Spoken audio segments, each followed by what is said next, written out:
Welcome to AviaDev Insight Africa, the podcast offering a window to the world of African aviation with your host, John Howell, CEO and founder of AviaDev Africa.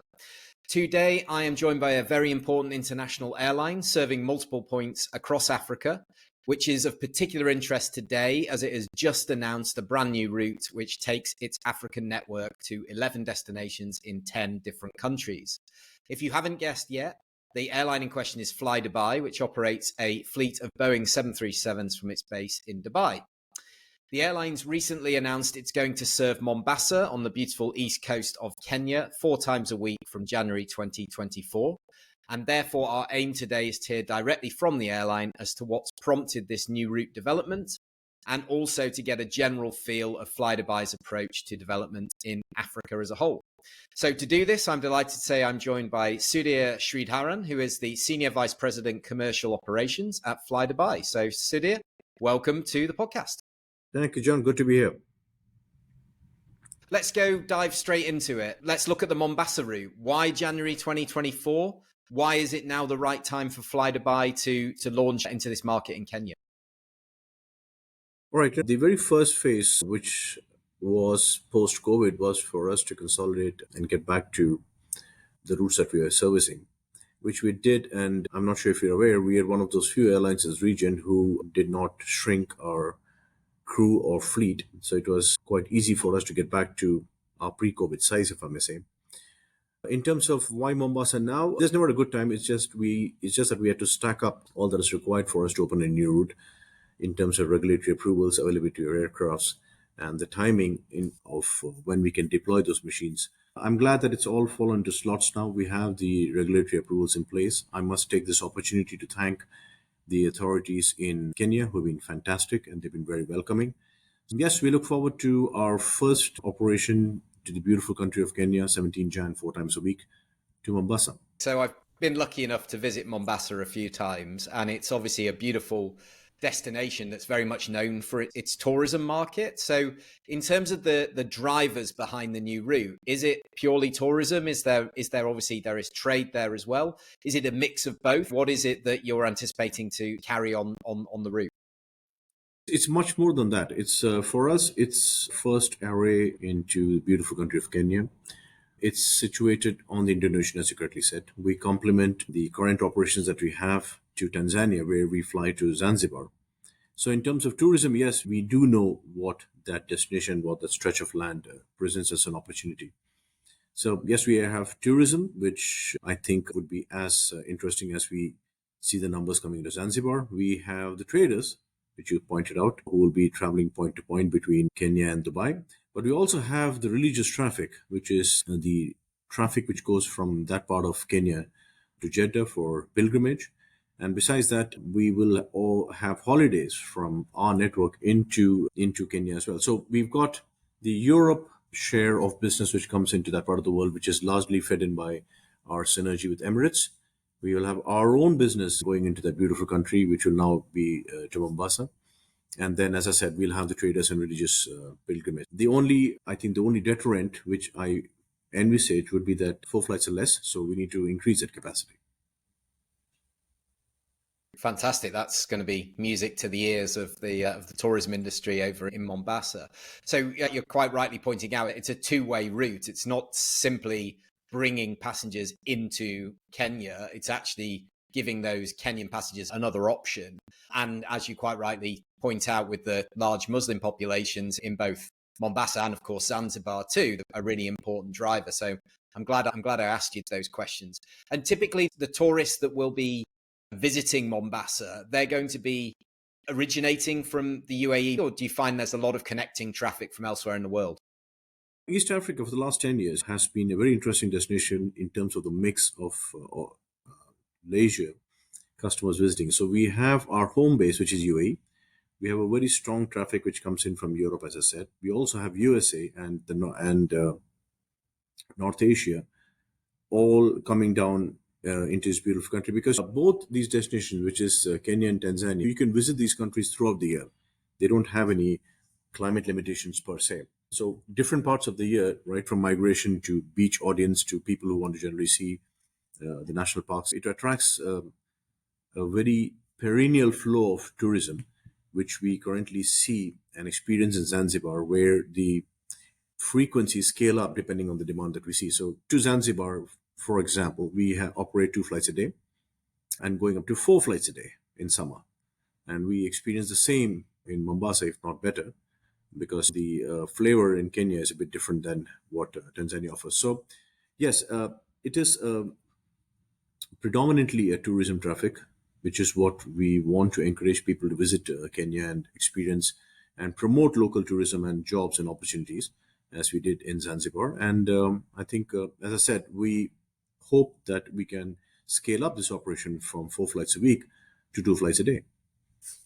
Wow, that's a nice little teaser. So obviously over to the guys over there in Kenya to obviously help support this route as it gets established as well, which of course this is part of. And it was great to hear that you had such a positive engagement with the CAA and the other authorities there in Kenya, who we know very well. So in terms of moving away from the Mombasa route, I did mention in the introduction, of course, FlyDubai is a single fleet type operator, so you're Boeing 737s. That does, of course, limit the range geographically of the destinations that FlyDubai can serve from an African side of things. And of course, the unit cost of deploying on these longer routes as well increases. So, like, how far can you go? Which markets are you exploring within the African market? Interesting, because yes, we are low cost. We have the 737 NGs and MAX in our fleet. There is always a cost to the stretch, as we say. So if you want to stretch the route beyond the usual 4-hour radius that we would love to operate, then it all depends on the value proposition of the route. So if a route is a combination of value and volume, then on the latter side, we need to be restricted on the radius that we can operate. But on the former side, which is the value side, we can go as far, depending on the ability of the customer to pay the fare. But answering your question specifically, yes, it will be anything between 4 to 5 hours, which is what the machine is best capable for. Yeah, that makes a lot of sense. And 4 to 5 hours from Dubai still covers a huge amount of the African continent. That sort of leads me to the question and the crux of what we do at Aviadev, which is, of course, connect airlines with airports and destinations that are interested in attracting new air service.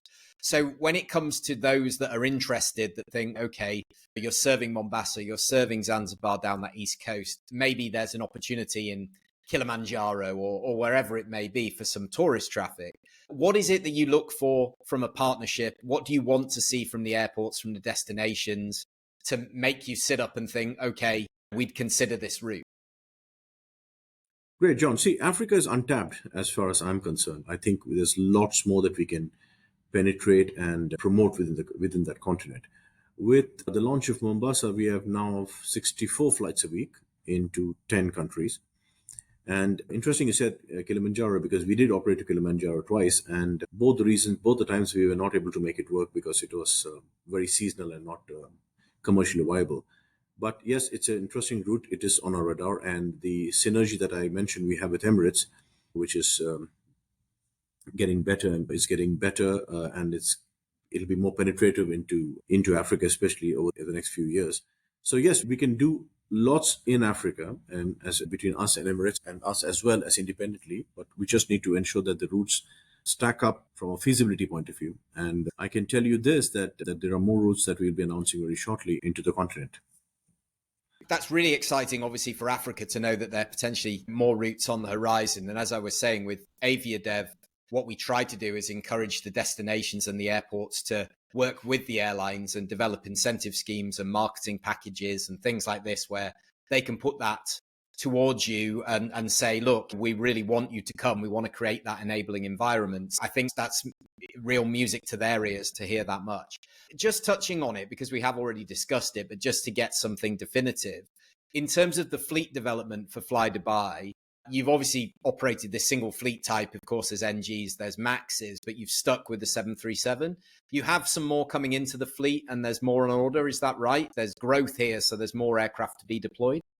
The way it's positioned now, because there has been a crisis or a crunch on the availability of planes, and I think most of the industry is dealing with that. But all in all, we are currently stunted on our growth because of the lack of availability of aircraft. Having said that, we work with our aircraft providers very closely, And if all goes well, we should be touching about close to 100 aircraft by the end of next year. We are 79 as we talk today, and we should be potentially putting in another 21 planes by the end of next year. So that is happening, but can we do more? Yes, we can do more. And in terms of what will take for us to go more deeper into Africa, it's difficult because most of the airports in Africa do not have the volume for them to become like low cost airports in Europe, where they can come up with subsidies or come up with some sort of incentives, because they want scale to achieve that. So it makes it difficult. If you don't have scale, they're not able to give you cost. And if you don't give cost, then the radius and the reach and the volume value factor comes into play. Having said that, I still believe that within the available radius that we have, we still can populate to at least 8 to 10 airports more, which we are studying, and we will potentially be traveling there or be present there in the next 18 to 24 months, I would say. Wow, how exciting. And the other thing, of course, is a low-cost operator. And the idea of low-cost air travel in Africa is a bit of a conundrum because, of course, it's quite a high operating cost environment when it comes to taxation and charges and that sort of thing.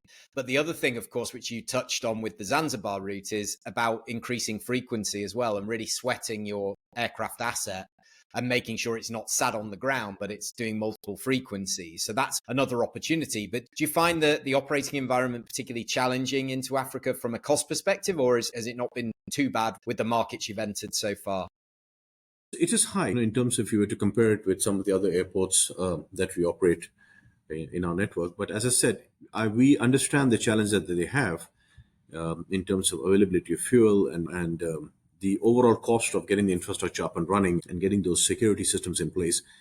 So I do think that from my own experience, the last 10 to 15 years, things have really improved in Africa. The airports are getting their scale.